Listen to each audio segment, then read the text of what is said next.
ప్రభునామానికే మహిమ కలుగును గాక. కూడి వచ్చిన మీ అందరికీ, కర్మల ఆత్మీయ సహవాస సంఘ విశ్వాసులందరికీ మన ప్రభువును ఆయన ప్రియ కుమారుడునైన యేసుక్రీస్తు వారి శ్రేష్టమైన నామంలో శుభములు మరియు అందరికీ వందనాలండి. సామెతల గ్రంథం 24వ అధ్యాయాన్ని మనం ధ్యానం చేసుకుంటున్నాం. సామెతలు 24వ అధ్యాయం. ఇందులో ముఖ్యాంశం ఏంటంటే భక్తిహీనులతో సహవాసము చేయకూడదు అని హెచ్చరిక కలదు. గత దినం 4 వచనాల వరకు మనం ధ్యానం చేసుకున్నాం. 5వ వచనం నుంచి మనం ధ్యానం చేసుకుందాం. 5వ వచనం చదువుదాం. జ్ఞానము గలవాడు బలవంతుడుగా ఉండును, తెలివి గలవాడు శక్తిమంతుడుగా ఉండును అంటున్నాడు. జ్ఞానము గలవాడు బలవంతుడుగా ఉంటాడు, తెలివి గలవాడు శక్తిమంతుడుగా ఉంటాడు. జ్ఞానము, తెలివి. 21వ అధ్యాయం 22వ వచనాన్ని మనం చదివితే, జ్ఞాని అయిన ఒకడు పరాక్రమశాలుల పట్టణ ప్రాకారం ఎక్కును, అట్టివాడు దానికి ఆశ్రయమైన కోటను పడగొట్టును. జ్ఞాని అయిన వాడు పరాక్రమశాలుల పట్టణ ప్రాకారం ఎక్కును అంటున్నాడు. కాబట్టి జ్ఞానము గలవాడు యుద్ధ వీరుని కంటే గొప్పవాడు. తెలివి గలవాడు, వాడి తెలివి శారీరక బలము కంటే కూడా గొప్పది. శారీరక బలం కంటే కూడా గొప్పది. ప్రసంగి గారు అంటాడు, పట్టణమందు 10 మంది అధికారుల కంటే జ్ఞానము గలవానికి జ్ఞానమే ఎక్కువైన ఆధారము అంటాడు. పట్టణమందు 10 మంది అధికారుల కంటే జ్ఞానము గలవాడికి వాడి జ్ఞానమే వాడికి ఎక్కువ ఆధారము అంటున్నాడు. ఇంకా మన భాగంలోకి వస్తే 6వ వచనం. వివేకము గల నాయకుడిపై యుద్ధము చేయము, ఆలోచన చెప్పువారు అనేకులుండుట రక్షణకరము అంటాడు.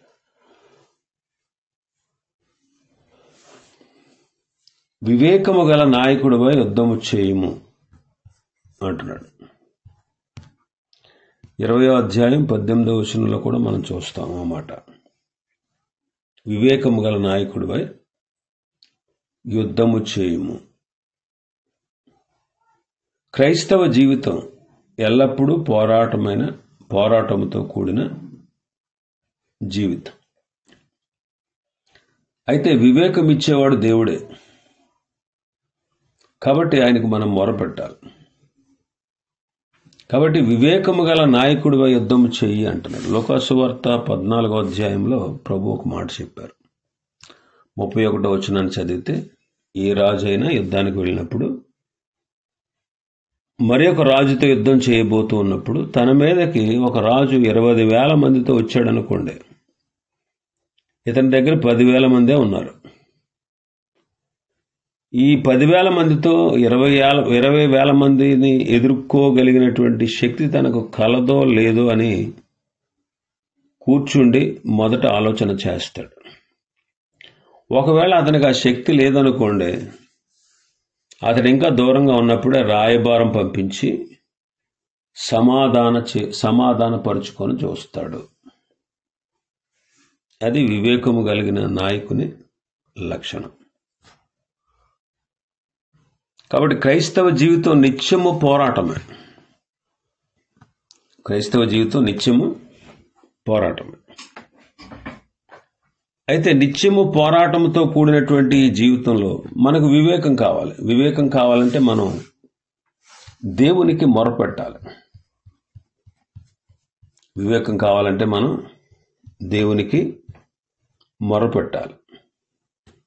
2వ అధ్యాయంలో చూస్తే సామెతల గ్రంథం 2వ అధ్యాయం 3వ వచనం. తెలివికై నీవు మొరపెట్టిన ఎడల, వివేచనకై మనవి చేసిన ఎడల, వెండిని వెదకినట్లు దాన్ని వెదికిన ఎడల, దాచబడిన ధనమును వెదుకున్నట్లు దాన్ని వెదికిన ఎడల, యెహోవా యందు భయభక్తులు కలిగి ఉండేటట్టుతో నీవు గ్రహించదువు. దేవుని గూర్చిన విజ్ఞానము నీకు లభించును. యెహోవాయే జ్ఞానం ఇచ్చేవాడు, తెలివి వివేచనయు ఆయన నోట నుండి వచ్చును అంటాడు. కాబట్టి మనం మొరపెట్టాలి, తెలివికై దేవునికి మొరపెట్టాలి. ఇంకా ఇదే వచనంలో 6వ వచనంలో మనం చూస్తే, ఆలోచన చెప్పువారు అనేకులుండుట రక్షణకరము అంటాడు. ఆలోచన చెప్పువారు అనేకులుండుట రక్షణకరము. అనేకుల యొక్క ఆలోచన రక్షణకు సాధనం. అయితే ఎవరి ఆలోచన శ్రేష్టము అంటే, భక్తి గలవారి యొక్క ఆలోచన శ్రేష్టం. భక్తి కలిగిన వారి యొక్క ఆలోచన శ్రేష్టం. ఇంకా మనం చూస్తే 7వ వచనంలో, మన భాగంలో 7వ వచనాన్ని చూస్తే, మూర్ఖునికి జ్ఞానము అందదు, గుమ్మమునొద్ద అట్టివారు మౌనులై ఉందురు అంటాడు. మూర్ఖునికి జ్ఞానము అందదు. అలాంటి వారు మౌనంగా ఉంటారు. గుమ్మము దగ్గర ఉండేది ఎవరు? పెద్దలు, న్యాయాధిపతులు, పెద్దలు. నగర ముఖద్వారం దగ్గర తమ వ్యవహారాల్ని జరుపుతూ ఉంటారు.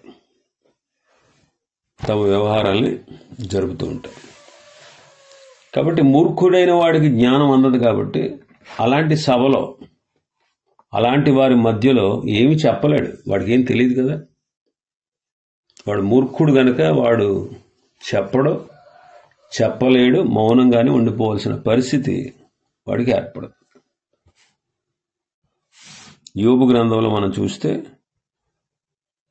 యోబు గ్రంథం 29వ అధ్యాయం 7వ వచనం నుంచి మనం చూస్తే, యోబు గారు పట్టణ గుమ్మం దగ్గరికి వెళ్ళినప్పుడు, రాజవీధుల్లో అతని పీఠం మీద కూర్చున్నప్పుడు యవ్వనులు దాక్కునేవారంట. ముసలివారు లేచి నిలబడేవారు. అధికారులు మాట్లాడకుండా మానేసి నోటి మీద చెయ్యి వేసుకునేవారు. ప్రధానులు మాట్లాడక ఊరుకునేవారు. వారి నాలుక వారి అంగలిని అంటుకుని ఉండేది. నా సంగతి చెవినబడిన ప్రతివాడు నన్ను అదృష్టవంతునిగా ఎంచెను. నేను కంటబడిన ప్రతివాడు నన్ను గూర్చి సాక్ష్యం ఇచ్చాను. యోబు చాలా భక్తిపరుడు, యథార్థవంతుడు, న్యాయవంతుడు, యెహోవా యందు భయభక్తులు కలిగిన వాడు, చెడుతనాన్ని విడిచిపెట్టినవాడు. అటువంటి యోబు పట్టణపు గుమ్మముల యొద్దకు వెళ్ళినప్పుడు అతని ముందు ఎవరు నిలిచి ఉండేవారు కాదు, మాట్లాడేవారు కాదు. ఎందుకంటే యోబు జ్ఞానం కలిగిన వాడు. కానీ మూర్ఖుడైన వాడు మాట్లాడక మౌనంగానే ఉంటాడు.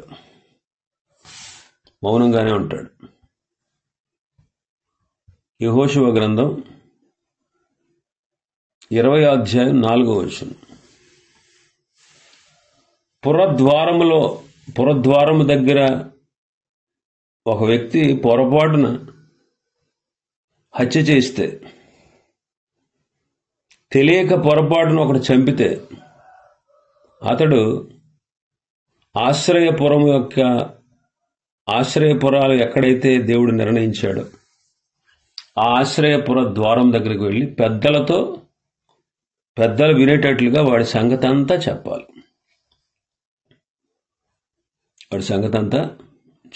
అప్పుడు వాళ్ళు అతన్ని పురంలో చేర్చుకుంటారు పెద్దలు. కాబట్టి పురద్వారం దగ్గర పెద్దలు ఉంటారు. ఆ పెద్దలే తీర్పరులు. వారు మాట్లాడాలి అంటే వారిలో మూర్ఖత్వం అనేది ఉండకూడదు. వాళ్ళు న్యాయవంతులుగా, యథార్థవంతులుగా, వివేకం గలవారుగా, జ్ఞానము గలవారుగా ఉండాలి.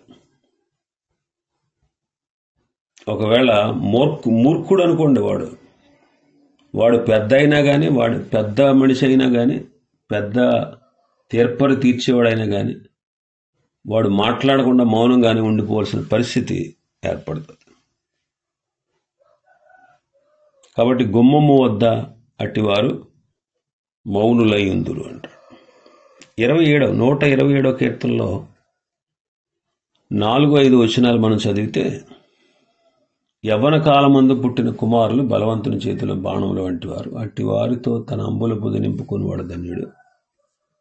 అట్టివాడు సిగ్గుపడక గుమ్మములో విరోధులతో వ్యాజ్యమాడతాడు, విరోధులతో వాదిస్తాడు అంటాడు.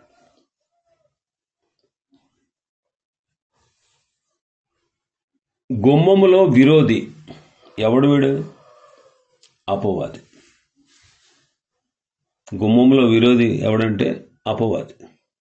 దేవుని బిడ్డలు తమ పిల్లల్ని భక్తి గలవారుగా పెంచితే వాళ్ళొక ఆయుధం అనేటువంటి విషయాన్ని మనం గుర్తెరిగితే, ఆ ఆయుధాన్ని తన అంబుల పొదిలో దాచిపెట్టుకుంటే, బలవంతుడైనటువంటి దేవుని చేతిలో వాళ్ళని పెట్టి పెంచితే విరోధులతో వాదించడానికి అవకాశం ఉంటుంది. విరోధి ఎవరు అంటే అపవాది. వాడు గుమ్మం దగ్గర పొంచి ఉంటాడు, దేవుని బిడ్డల యొక్క గుమ్మము దగ్గర పొంచి ఉంటాడు, అన్యుల యొక్క గృహాల్లోనే ఉంటాడు. వాడు దేవుని బిడ్డలకి గుమ్మములో పొంచి ఉంటాడు. గుమ్మములో మనం లోపలికి వెళ్ళినప్పుడు, వెలుపలికి వచ్చినప్పుడు వాడు శోధిస్తూనే ఉంటాడు మనల్ని. వాడు శోధిస్తూనే ఉంటాడు. ఎలాగైనా సరే మనల్ని పడగొట్టాలనేది వాడి యొక్క ఆశ. బిడ్డలను గనక బలవంతుడైనటువంటి దేవుని చేతిలో పెట్టి బాణము అనేటువంటి ఆయుధం అని వాళ్ళు గుర్తెరిగి వాళ్ళని మనం సరైన విధానంలో మన అంబుల పొదిలో దాచిపెట్టి దాన్ని శత్రువు మీద ప్రయోగించాలి. ఒకవేళ మనం బలవంతుడైనటువంటి దేవుని చేతిలో పెట్టకుండా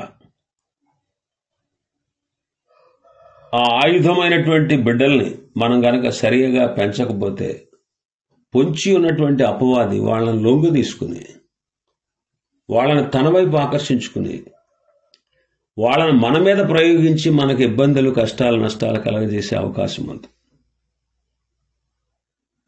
కాబట్టి గుమ్మములో ఉన్నటువంటి విరోధి అయినటువంటి సాతానుతో మనం పోరాడాలంటే, దేవుడు మనకిచ్చిన బిడ్డల్ని ఒక ఆయుధముగా గుర్తించి, ఆయుధాన్ని ప్రభు చేతిలో పెట్టి పెంచి అంబుల పొదిలో దాచిపెట్టినప్పుడు శత్రువును ఓడించడానికి అవకాశం ఉంటుంది.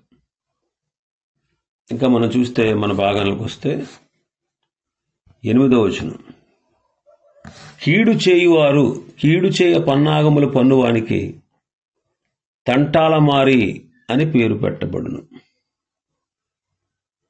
తంటాలమారి వాడు ఏం చేస్తాడంటే, ఎంతసేపు కూడా ఇతరులకి కీడు చేయడం కోసం పన్నాగాలు పన్నుతూ ఉంటాడు.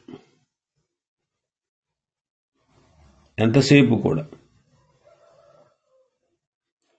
ఇతరులకి కీడు చేయాలి, ఇతరులను నాశనం చేయాలి, ఇతరులను ఇబ్బంది పెట్టాలని వాడు ఎప్పుడు కూడా పన్నాగాలు పన్నుతూనే ఉంటాడు. పన్నాగాలు పన్నుతూనే ఉంటాడు.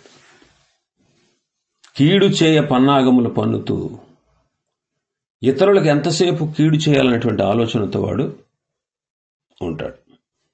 వాడి పేరు ఏంటంటే తంటాలమారి, కొండెగాడు అని పేరు.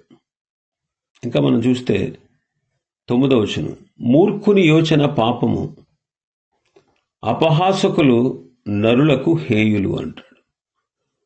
మూర్ఖుని యోచన పాపము అంటున్నాడు. సామెతల గ్రంథంలో మూర్ఖత్వం అంటే కేవలం దిగజారిపోవడమే, దిగజారుడుతనం అన్నమాట మూర్ఖత్వం అంటే. భయం కానీ, దైవ భయం కానీ, నీతి కానీ, బుద్ధి కానీ, యుక్తాయుక్త వివేకం కానీ చెప్పిన మాట వినకపోవడం కానీ, ఇలాంటివన్నీ ఇందులోకి వస్తాయి మూర్ఖత్వంలోకి. కాబట్టి మూర్ఖుని యోచన పాపము అంటున్నాడు. మూర్ఖుని యోచన పాపం.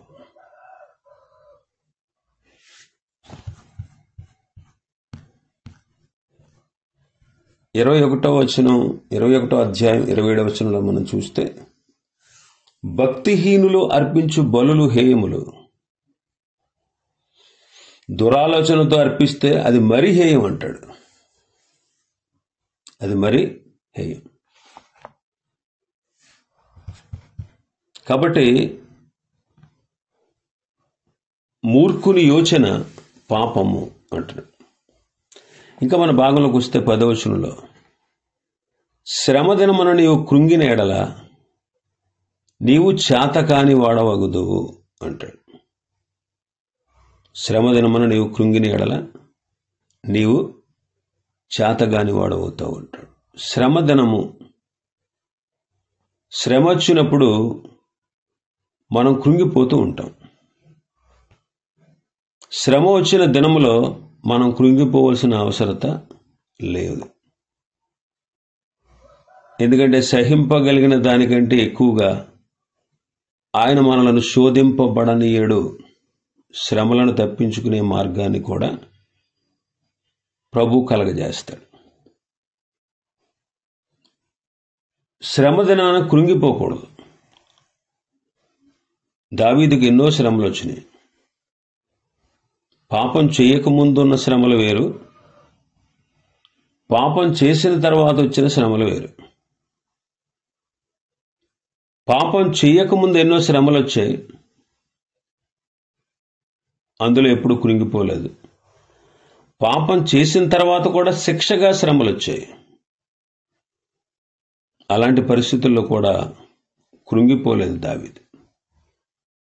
కృంగిపోలేదు. ఆ శ్రమలను సహించుకుంటూ, ఓర్చుకుంటూ, ప్రభువు మీద ఆధారపడుతూ, ప్రభువుని స్తుతిస్తూ, ప్రభువుని కీర్తిస్తూ, ప్రభువుని ఘనపరుస్తూ, ప్రభువు మీదే ఆధారపడుతూ, ప్రభువు మీద ఆనుకొని పశ్చాత్తాప్తుడై తన తప్పుదానికి కలిగినటువంటి శిక్షను, అది ఎంతటి భయంకరమైన శిక్ష అయినా భరిస్తూ, ఓర్చుకుంటూ, ప్రభువు మీద ఆధారపడుతూ, ఆ శ్రమల్లో కృంగిపోకుండా ముందుకు కొనసాగాడు. అందుకే దేవుని హృదయానుసారుడయ్యాడు. అతడు నా ఇష్టానుసారుడైన మనుష్యుడు అని పరిశుద్ధాత్ముడు దావీదును గూర్చి సాక్ష్యం ఇచ్చాడు. శ్రమలో కృంగిపోలేదు. అలాగే మన శ్రమ దినమున కృంగిపోవలసిన అక్కరలేదు.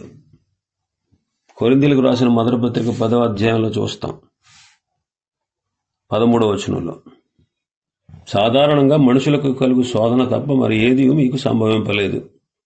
దేవుడు నమ్మదగినవాడు, మీరు సహింపగలిగినంతకంటే ఎక్కువగా ఆయన మిమ్మును శోధింపబడనీయడు. అంతేకాదు, సహింపగలుగుటకు ఆయన శోధనతో కూడా తప్పించుకునే మార్గము కలుగచేయు. 34వ కీర్తన 19వ వచనం, నీతిమంతుని కలుగు ఆపదలు అనేకములు, వాటన్నిటిలో నుండి యెహోవా వారిని విడిపించు. ప్రకటన గ్రంథం 2వ అధ్యాయం 10వ వచనం, ఇదిగో మీరు శోధింపబడినట్లు అపవాది మీలో కొందరిని చెరలో వేయింపబోచున్నాడు. 10 దినములు శ్రమ కలుగును, మరణం వరకు నమ్మకముగా ఉండుము, నేను నీకు జీవ కిరీటం ఇచ్చేదను. రోమపత్రిక 8వ అధ్యాయం 18వ వచనం చదివితే, మన ఎడల ప్రత్యక్షము కాబో మహిమ ఎదుట ఇప్పటి కాలపు శ్రమలు ఎన్నదగినవి కాదు అంటాడు. కనుక విశ్వాసులు ప్రార్థించి విజయాన్ని పొందుతారు. విశ్వాసులు ప్రార్థించి విజయాన్ని పొందుతారు అని అమెరికా దేశంలో ఒక పాత సామెత ఒకటి ఉంది. ఆ సామెతలో ఏమని ఉంటుందంటే, వర్షం పడినప్పుడు నా చక్కని ఇల్లు కారదు అనేటువంటి ఒక వచనం అందులో ఉంటుంది. మనం నవ్వుతాం సాధారణంగా ఇలాంటివి విన్నప్పుడు, కానీ దానిలో గొప్ప సత్యం ఉంది.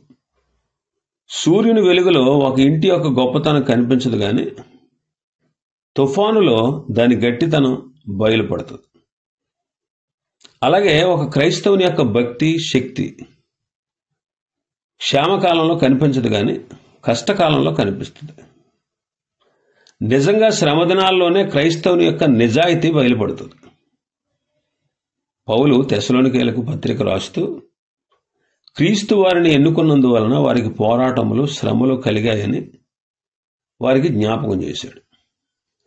పరిశుద్ధాత్మ వలన కలుగు ఆనందముతో గొప్ప ఉపద్రవం మందు మీరు వాక్యాన్ని అంగీకరించారు, మమ్మును ప్రభువును పోలి నడుచుకున్నారు అంటాడు. మీ సొంత దేశస్థుల వలన మీరు శ్రమలు అనుభవించారు క్రీస్తుని అంగీకరించినందుకు అంటాడు. మేము మీకు ముందుగానే చెప్పాం, శ్రమలు అనుభవించవలసి ఉంది మనం అని. మేము ఉన్నప్పుడు, మీ దగ్గర ఉన్నప్పుడు ముందుగానే మీకు ఈ విషయాన్ని తెలియపరిచామని పౌలు గారు గుర్తు చేస్తాడు. తెస్సలోనికీయులకు రాసిన మొదటి పత్రిక 1వ అధ్యాయం 6వ వచనం, 2వ అధ్యాయం 14వ వచనం, 3వ అధ్యాయం 4వ వచనాల్లో ఈ మాటలు ఉంటాయి. క్రైస్తవ జీవితం ఈ దినాల్లో వేరే రీతిగా చిత్రీకరించబడతా ఉంది. మీరు క్రీస్తుని నమ్ముకున్నారనుకోండి, మీకు ఆరోగ్యం కలుగుద్ది, మీకు ధనం కలుగుద్ది, మీకు బలం కలుగుద్ది, మీరు గొప్పవాళ్ళు అవుతారు, మీరు అధికంగా అనేకమైన సంపాదించుకుంటారు, ఇలా చెబుతున్నారు. దేవుని రక్షణ ఎంతో ఉదారంగా దొరుకుతుందని బోధించడం వలన శిష్యత్వం కూడా ఎంతో సులభతరమైందని తలస్తా ఉన్నారు. విశ్వాస యొక్క భద్రతను గురించి మనం ఎక్కువగా మాట్లాడుతూ ఉంటాం వాక్యంలో కూడా, కానీ శిలువ శ్రమలను గూర్చి మనం మాట్లాడతాం. గలతీ పత్రిక 6వ అధ్యాయం 14వ వచనంలో మనం చదివితే, మన ప్రభువైన యేసుక్రీస్తు శిలువ యందు తప్ప మరి దేని యందును అతిశయించుట నాకు దూరమగునుగాక అంటాడు పౌలు గారు. ఈ పాఠం మనం కూడా నేర్చుకోవాలి. ఈ పాఠం మనం ఎప్పుడైతే నేర్చుకుంటామో మనకు శ్రమలో ధైర్యం వస్తుంది. మన బలహీనతల్లోనే దేవుడు తన మహిమను శక్తిని మనకు బయలుపరుస్తాడు. ఇంకా చాలా సంగతులు ఈ అధ్యాయంలో ఉన్నాయి. ప్రభు చిత్తమైతే రేపటి దినం మరికొన్ని సంగతులు మనం ఈ అధ్యాయంలో నుంచి ధ్యానం చేసుకుందాం. దేవుడి వర్తమాన వాక్యాన్ని మన వినికిడిలో ఆశీర్వదించును గాక. ఆమేన్.